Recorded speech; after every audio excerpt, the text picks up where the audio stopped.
केजरीवाल आता है कि 1000 रुपया देंगे महिलाओं को। उनको ये पूछिए कि कितनी महिलाएं हैं। 18 साल से ऊपर जो महिलाएं वो 74 लाख हैं। अगर 1000 रुपया एक को मिलता है तो सार क्या पंजाब का बजट है इतना? ये जो मजाक बना के रखा है मैनिफेस्टो जो घोषणाओं का अंबार लगा रहे हैं, आप उनसे ये प्रश्न जरूर खड़ा करिए कि आप जो घोषणाएं कर रहे हैं इनकी पूर्ति कैसे करेंगे।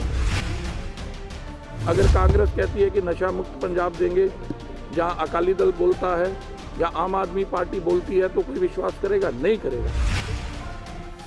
लेकिन अगर बीजेपी कहती है कि हम नशा मुक्त पंजाब देंगे, पंजाब का हर नौजवान, हर निवासी, हर वोटर विश्वास करेगा। अगर हम कहेंगे कि भ्रष्टाचार मुक्त पंजाब बनाएंगे, तो कांग्रेस पे विश्वास नहीं किया जा सकता, क्योंकि उनकी की सरकार घोटालों की सरकार रही है। कांग्रेस ने केवल चेहरा बदला है, एमएलए वही हैं, मंत्री वही हैं, कैबिनेट वही हैं। आज जो बोल रहे हैं, उस समय कुंभकर्णी नींद क्यों सोए हुए थे? उस समय उनको क्यों नहीं लग रहा था कि पंजाब लुट रहा है? साड़ी परंपरा रही है कि किसी भी कार्य का शुभारंभ देवाले और शिवाले के अंदर मत्था टेक के शुरू किया जाता है। ਅੱਜ ਲੁਧਿਆਣਾ ਦੀਆਂ 4 ਵਿਧਾਨ ਸਭਾਵਾਂ ਦੇ ਅੰਦਰ ਪਾਰਟੀ ਦੇ ਵਰਕਰ ਦੀ ਵਿਧਾਨ ਸਭਾ ਅਨੁਸਾਰ ਬੈਠਕ ਹੈ। ਉਸ ਤੋਂ ਪਹਿਲਾਂ ਮੈਂ ਭਗਵਾਨ शिव जी ਦੇ ਦਰਸ਼ਨ ਕਰਨ ਆਇਆ और आशीर्वाद लैन आया कि परमात्मा शक्ति देन, समर्थ देन और पंजाब के अंदर अमन शांति भाईचारा और मजबूत होए। किसान आंदोलन के बाद क्या आप समझते कि आज से बीजेपी जो है गांव में भी जाना स्टार्ट करेगी, क्योंकि पहले जिस तरह से वो ऐसा कि आशीर्वाद लेके आज भगवान का, यहाँ तक भगवान के आशीर्वाद से ही सारी सृष्टि चलती है। जहाँ तक पार्टी के चलने का सवाल है, पार्टी के सक्रियता का सवाल है, पार्टी ने अपने कार्य के अंदाज को बदला था। सक्रियता या गति पार्टी की रुकी हो ऐसा नहीं है, लेकिन एक स्वाभाविक है कि अगर अमन का, शांति का, भाईचारे का वातावरण हो तो आप अपने विषय को बड़ी संख्या में भी रख पाते हैं। तो उसी के तहत मेरा पिछले 3 दिन से विधानसभा अनुसार कार्यकर्ताओं से मिलना हो रहा है और उसका मुख्य बिंदु है कि कार्यकर्ता का संगठनात्मक ढांचा उस विधानसभा का कैसा है, बूथ की रचना कहाँ कैसी है, क्योंकि किसी भी संगठन के लिए उसकी रचना सबसे महत्वपूर्ण है, क्योंकि वही कार्यकर्ता बूथ पे लड़ाई लड़ता और वही चुनाव को जिताता है। तो इसलिए ये कार्यक्रम शुरू किए गए। तो क्या अब गांव में भी जाना स्टार्ट करेगी बीजेपी? पार्टी पहले भी जा रही थी। मैंने कहा कि मैंने क्या कहा, पार्टी पहले भी जा रही थी। एक राजनीतिक दल के नाते चुनाव जीतने के लिए जो भी हमको करना है उसकी व्यापक रणनीति पिछले 1.5 साल से बनी हुई है। प्रधानमंत्री जी कब आएंगे? अब पंजाब को बड़ी उम्मीद ऐसा है कि उचित समय पर सब लोग आएंगे। प्रधानमंत्री जी आएंगे, सब लोग आएंगे। बड़ी रैली कब तक होगी? ऐसा है कि उसका ऐसा है, उसके लिए समय रहता है और पार्टी समय समय पर उसको डिसाइड करती है कि कौन कौन नेता कहाँ कहाँ आएगा और किस रूप में आएगा। तो वो जब चुनाव का, अभी तो चोन जाब्ता शुरू नहीं हुआ, किस नेता को कब आना है वो जरा पार्टी पे छोड़िए।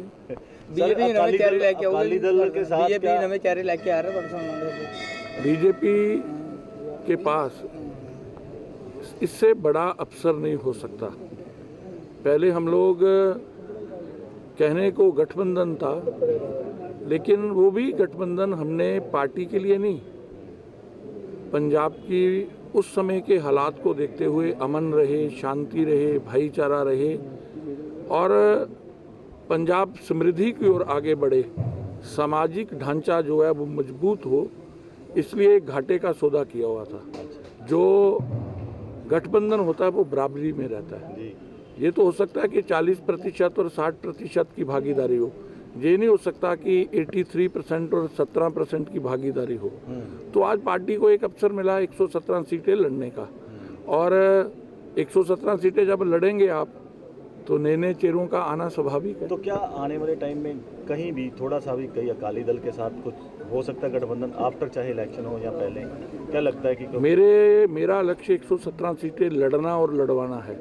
अकाली दल मेरा ध्यान, जिस प्रकार अर्जुन का ध्यान मछली की आंख पे था, मेरा ध्यान 117 सीटों पे मेरी पार्टी मजबूत हो और मेरा प्रत्याशी जीत के आए। उसके लिए जो भी करना है मैं उसी को ध्यान में रखकर किसी से समझौता होने की है उम्मीद? बीजेपी 117 सीटों पे चुनाव अकेले कैप्टन अमरिंदर सिंह ने कहा था कि मैं जो है बीजेपी के साथ वोट शेयरिंग और क्यों बोल रही है इलेक्शन लड़ूंगा। क्या पंजाब में इस तरह का कुछ वातावरण? ऐसा है कि मेरे पास जो दायित्व है वो 117 सीटों पे पार्टी को सक्रिय करना, चुनाव के लिए तैयार करना और चुनाव लड़ाना है। कैप्टन अमरिंदर सिंह के साथ जिस तरह से बातचीत चल रही है, फायदा होगा बीजेपी को? मैंने क्या कहा, मेरे 117 सीटों पे मुझे फायदा हो, मुझे इसकी चिंता है। तो अकेली बीजेपी लड़ेगी? बीजेपी 117 सीटों पे चुनाव लड़ेगी। जिस तरह से नवजोत सिंह सिद्धू अपनी ही पार्टी को रोज कटघरे में खड़े करते हैं, ऐसा मैंने अनेक बार कहा, सिद्धू कांग्रेस की समस्या है, बीजेपी की नहीं। लेकिन कांग्रेस के अंदर जिस प्रकार का अंतर्विरोध है, जिस प्रकार की कला है चेहरा बदलने से,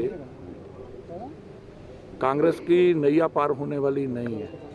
कांग्रेस ने मजबूरी के अंदर चन्नी को मुख्यमंत्री बनाया और कांग्रेस के अंदर अंतर्विरोध इस प्रकार का है कि मुख्यमंत्री कुछ बोलता है, अध्यक्ष कुछ बोलता है, और ये सारा पंजाब इसको देख रहा है।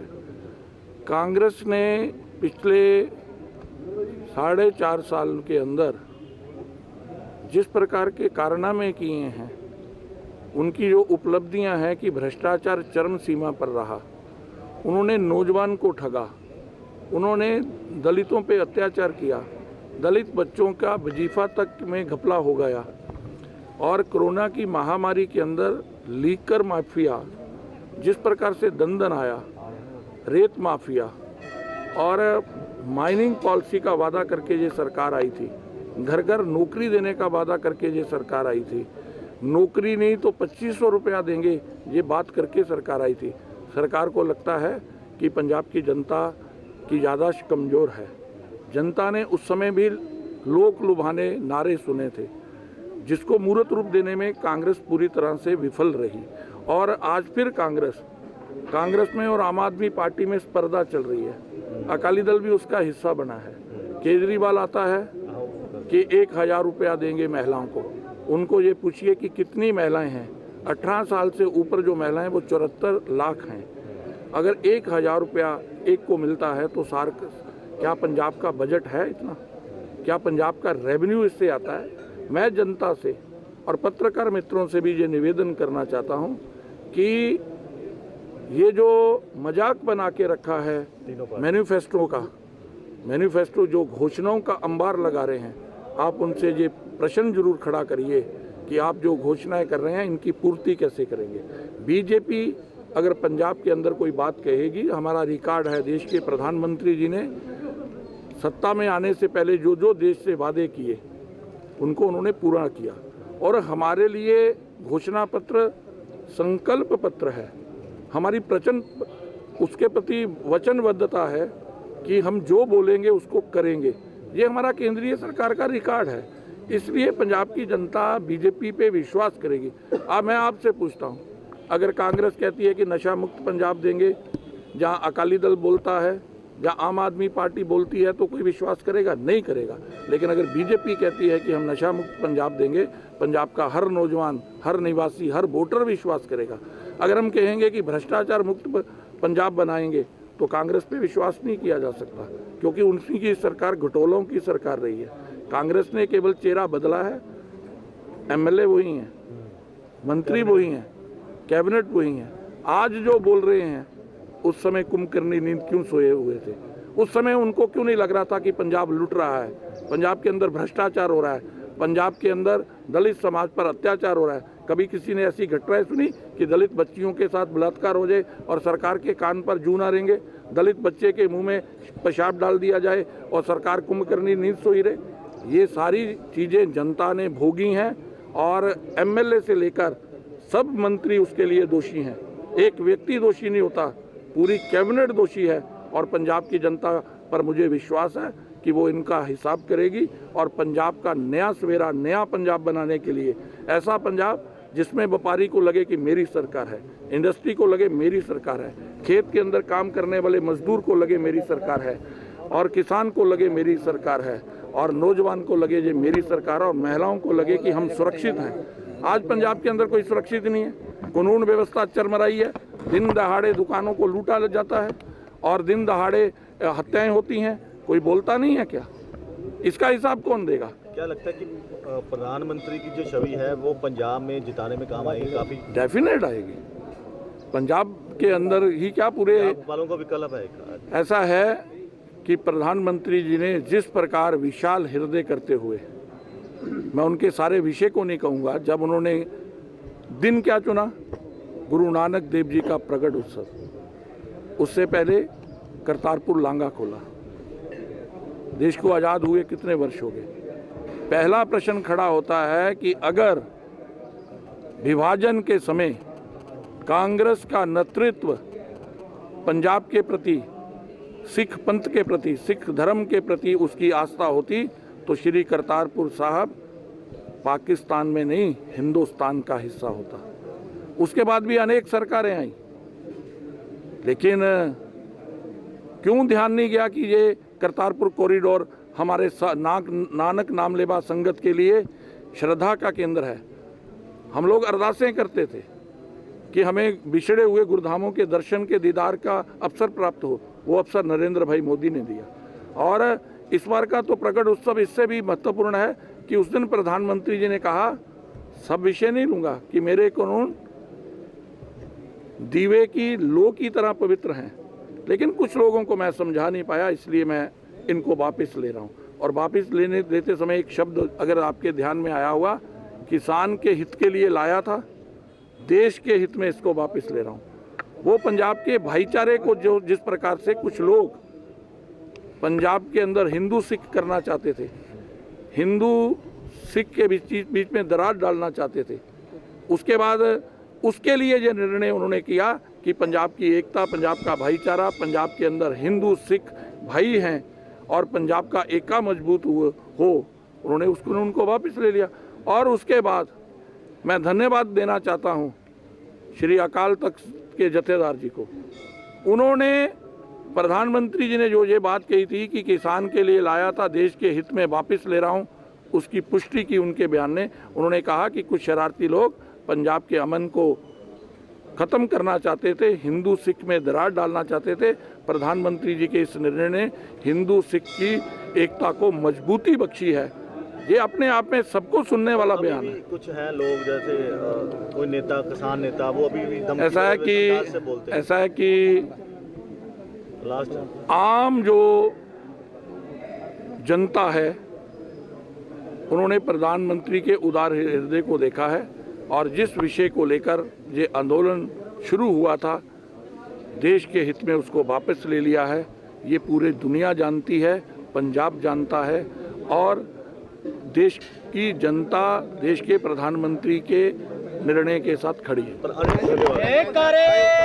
ਅਲੀਸ਼ਾ ਬੇਗਮ ਇੱਕ ਔਰਤ ਦਾ ਦੁੱਖ ਇੱਕ ਔਰਤ ਹੀ ਸਮਝ ਸਕਦੀ ਹੈ। ਰੂਹਾਨੀਅਤ ਤੇ ਕਾਲੀ ਸ਼ਕਤੀਆਂ ਦੀ ਮਾਲਕਨ, ਦੁਨੀਆ ਦਾ ਸਭ ਤੋਂ ਚਮਤਕਾਰੀ ਇਲਮ ਮੇਰੇ ਕੋਲ ਹੈ। ਮੇਰੇ ਕੀਤੇ ਨੂੰ ਕੋਈ ਕੱਟ ਨਹੀਂ ਸਕਦਾ। ਕਾਲਾ ਇਲਮ ਕਰਨਾ ਅਤੇ ਤੋੜਨਾ ਹਰ ਇੱਕ ਦੇ ਵੱਸ ਦੀ ਗੱਲ ਨਹੀਂ। ਪਰੇਸ਼ਾਨੀ ਜਿਵੇਂ ਲਵ ਮੈਰਿਜ, ਪਤੀ ਪਤਨੀ 'ਚ ਝਗੜਾ, ਸੌਤਨ ਦੁਸ਼ਮਣ ਤੋਂ ਛੁਟਕਾਰਾ, ਤਲਾਕ ਕੇਸ, ਬੁਰੇ ਸੁਪਨੇ, ਵਿਦੇਸ਼ ਯਾਤਰਾ, ਬੁਰੀ ਸੰਗਤ ਜਾਂ ਨਸ਼ਾ ਛੁਡਾਉਣਾ, ਬਿਮਾਰੀ 'ਚ ਦਵਾ ਨਾ ਲੱਗਣਾ। ਵਸ਼ੀਕਰਨ ਇੱਕ ਸੱਚਾਈ ਹੈ। ਵਸ਼ੀਕਰਨ ਕਰਵਾਓ, ਮਨ ਚਾਹਾ ਪਿਆਰ ਪਾਓ। ਕੀ ਤੁਹਾਡੀ ਕਿਸਮਤ 'ਚ ਲੋਟਰੀ ਦਾ ਯੋਗ ਹੈ ਜਾਂ ਨਹੀਂ? ਸੱਚਾਈ ਜਾਣੋ। ਲੋਟਰੀ ਨੰਬਰ ਪਾਓ, ਭਾਵੇਂ 649 ਹੋਵੇ ਜਾਂ ਲੋਟੋ ਮੈਕਸ। 11 ਘੰਟੇ 'ਚ ਕਰਵਾਓ ਹਰ ਪਰੇਸ਼ਾਨੀ ਦਾ ਹੱਲ ਘਰ ਬੈਠੇ। ਅਸ਼ਟਾਮ ਪੇਪਰ ਤੇ ਲਿਖ ਕੇ ਲਵੋ ਕੰਮ ਦੀ ਗਾਰੰਟੀ। ਜਾਂ ਕਹਿਣੇ ਤੋਂ ਬਾਹਰ ਹੈ, तुरंत संपर्क करो। ਤੁਹਾਡੀ हर गल गुप्त रखी जाएगी। अलीशा बेगम।